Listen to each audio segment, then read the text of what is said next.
ఆపదామపహర్తారం దాతారం సర్వసంపదాం లోకాభిరామం శ్రీరామం భూయో భూయో నమామ్యహం.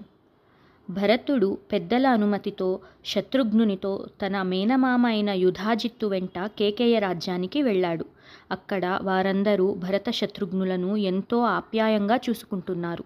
మేనమామ ఇంట్లో ఆనందంగా ఉన్నప్పటికీ వారి మనసెప్పుడూ తండ్రిపైనే ఉండేది. ఇక్కడ దశరథుడు కూడా దూరంగా ఉన్న తన 2 కుమారుల గురించి పదే పదే ఆలోచించేవాడు. సకల సృష్టికి కారకుడైన మహావిష్ణువుకు పెద్ద కుమారుడైన బ్రహ్మ అంటే మక్కువ. అదేవిధంగా దశరథునికి 4 కుమారులపైన ప్రేమ ఉన్నప్పటికీ రాముడంటే అమితమైన ప్రేమ. రాముడు ప్రశాంతమైన మనసు కలవాడు, మృదుభాషి. తన గురించి ఎవరైనా పరుషంగా మాట్లాడితే దానిని పట్టించుకోడు. వారితో కూడా ప్రేమగా మాట్లాడుతాడు. ఎవరైనా తనకు కొంత ఉపకారం చేస్తే దానిని కొండంతగా భావించి సంతోషిస్తాడు. తనకు అపకారం చేసిన వారిని గురించి పట్టించుకోడు. తనకు సమయం దొరికినప్పుడల్లా సజ్జనులతో జ్ఞానులతో అనేక విషయాలు చర్చించేవాడు. ఎప్పుడూ ప్రజల క్షేమం గురించి ఆలోచించేవాడు. ఎవరితోనైనా తానే ముందు మాట్లాడేవాడు. శత్రువుల గురించి కూడా చెడుగా మాట్లాడడు. తనను ఆశ్రయించిన వారు ఎవరైనా రక్షిస్తాడు. అపరిమితమైన పరాక్రమం ఉన్నప్పటికీ గర్వం లేదు. ఎట్టి పరిస్థితులలోనూ అసత్యం చెప్పడు. ఎవరైనా దుఃఖంతో ఉన్నప్పుడు చూస్తే ఆయన మనసు కరిగిపోతుంది. విహితమైన నియమాలన్నిటినీ నిష్ఠగా పాటిస్తాడు. కలలో కూడా పరుల సొమ్ము గురించి ఆశపడడు. ధర్మదృష్టి, శరణు కోరిన వారిని రక్షించడం, దయతో ఉండడం, ప్రజాపరిపాలన వంటి క్షత్రియ గుణాలు రామునిలో మెండుగా ఉన్నాయి. ద్యూతం వంటి వ్యర్థమైన కార్యాలలో రాముడు ఎప్పుడూ ఆసక్తి చూపలేదు. రాముడు మానసికంగా, శారీరకంగా చక్కని ఆరోగ్యం కలవాడు. ఎవరినైనా చూస్తే వెంటనే వారి గుణగణాలను పసిగట్టగలడు. అయోధ్య ప్రజలందరికీ రాముడంటే అమితమైన ప్రేమ. వారికి ప్రాణ సమానుడు. రాముడు వేదశాస్త్రాలు చక్కగా అధ్యయనం చేశాడు. తాను ఆచరించవలసిన వ్రతాలను నిష్ఠగా ఆచరించేవాడు. ధర్మశాస్త్రం గురించి లోతైన అవగాహన కలిగినవాడు. గ్రహించిన విషయాలను ఎప్పటికీ మరవడు. సమయపాలన చేసేవాడు. తన మనసులో జరిగే విషయాలు ముఖంలో చూపించడు. ఆయన కోపం కానీ సంతోషం కానీ ఎప్పుడూ మంచి ఫలితాలనే ఇస్తాయి. న్యాయబద్ధంగా సంపాదించిన ధనాన్ని తగిన వారికి దానం చేసేవాడు. సోమరితనం ఏమరుపాటు లేదు.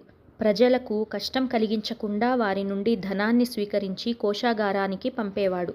సంస్కృత కావ్య నాటకాలలో ఆసక్తి కలవాడు. ధర్మబద్ధంగా తాను సంపాదించినంతలోనే సుఖపడాలని తెలిపేవాడు. ఏనుగులను, గుర్రాలను ఎక్కడం, వాటికి శిక్షణ ఇవ్వడం తెలిసినవాడు. ధనుర్ధారులలో శ్రేష్ఠుడు. ధనుర్వేదంలోని రహస్యాలు తెలిసినవాడు. సైన్యం యొక్క ముందు భాగంలో తానుండేవాడు. సురాసురులు సైతం యుద్ధంలో ఆయనను గెలువలేరు.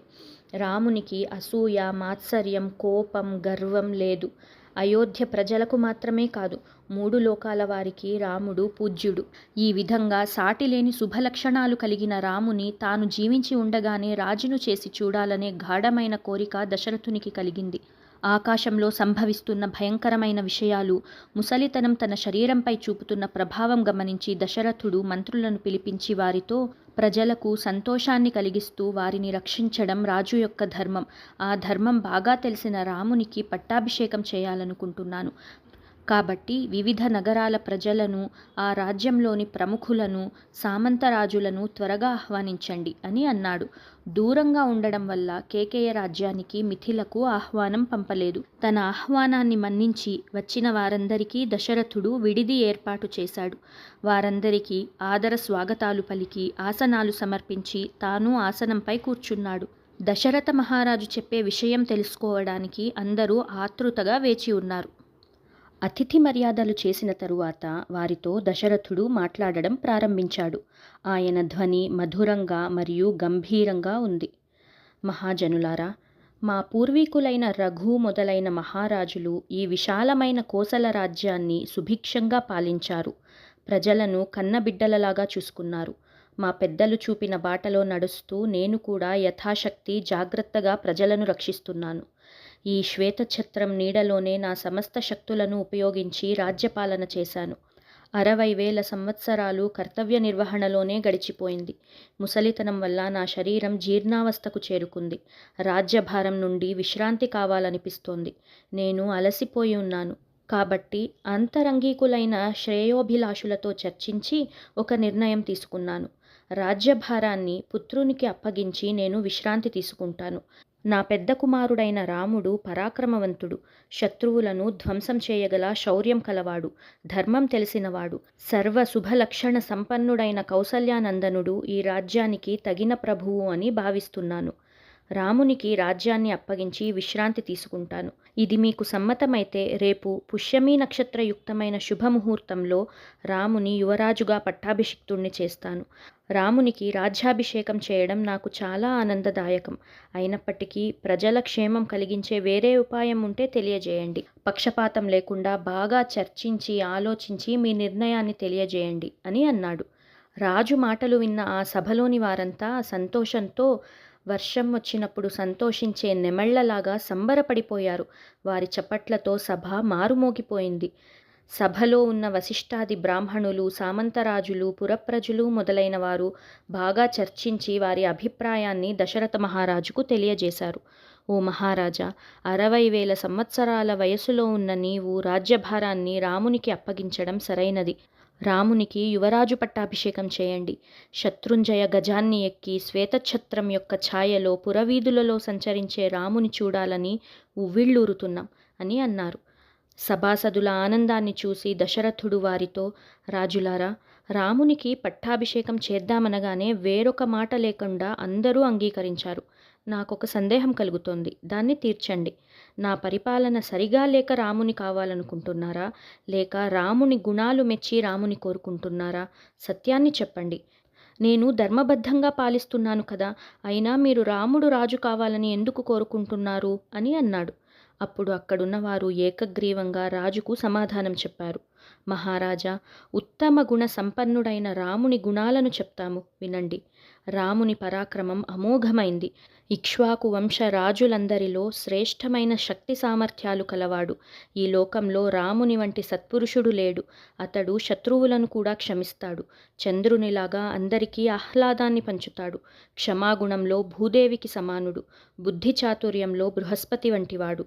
పరాక్రమంలో ఇంద్రుడు. ధర్మ సూక్ష్మాలు బాగా తెలిసినవాడు. ఆడి తప్పడు. అసూయ లేనివాడు. అందరితో ప్రియంగా మాట్లాడుతాడు. సౌమ్య స్వభావి. అనేక అస్త్రశస్త్రాలు తెలిసినవాడు. వేదాంగాలు తెలిసినవాడు. యుద్ధానికి వెళ్తే విజయంతోనే తిరిగొస్తాడు. ప్రజలతో ఆత్మీయంగా మాట్లాడుతాడు. వారి యోగక్షేమాలు అడిగి తెలుసుకుంటాడు. మా సుఖ దుఃఖాలలో మాకు తోడుగా ఉంటాడు. అందరికీ మంచి చేస్తాడు. రాజ్య పరిపాలనకు సంబంధించిన రహస్యాలు బాగా తెలిసినవాడు. క్రోధానికి ఎప్పుడూ లోను కాడు. ప్రజలకు సంతోషాన్ని కలిగించే ఎన్నో గుణాలు రామునిలో మెండుగా ఉన్నాయి. దశరథ మహారాజా, నీవు రాముని పుత్రునిగా పొందడం మా అందరి భాగ్యం, నీ అదృష్టం. గంధర్వులు, నాగులు, దేవతలు, అసురులు, మానవులు, ఇతర రాజ్యాల ప్రజలు, అయోధ్యావాసులు అందరూ రామునికి ఆయురారోగ్యాలు కలగాలని నిత్యం ప్రార్థిస్తున్నాం. కోసల రాజ్యంలోని స్త్రీలు, వృద్ధులు, యువతులు రాముడు రాజు కావాలని ఎన్నో పూజలు, వ్రతాలు చేస్తున్నారు. ప్రభు, రాముడు దేవతలతో సమానుడు, ఎన్నో సుగుణాల నిధి. మా పూజలన్నీ ఫలించి రాముని రాజుగా చూస్తే మాకు అంతే చాలు. మా అందరి కోర్కెను నెరవేర్చి రామునికి రాజ్యాభిషేకం చేయండి అని అన్నారు. వాల్మీకి మహర్షిచే విరచితమైన రామాయణ మహాకావ్యంలోని అయోధ్యకాండలోని 1 మరియు 2వ సర్గ సంపూర్ణమైంది. హనుమదంతర్గత శ్రీరామార్పణమస్తు. యత్ర యత్ర రఘునాథకీర్తనం తత్ర తత్ర కృతమస్తకాంజలిం బాష్పవారి పరిపూర్ణలోచనం మారుతిం నమత రాక్షసాంతకం. మన జీవనానికి దారిదీపమైన రామాయణంలోని తదుపరి విషయాలను తెలుసుకోవడానికి మళ్ళీ కలుద్దాం. జై శ్రీరామ్.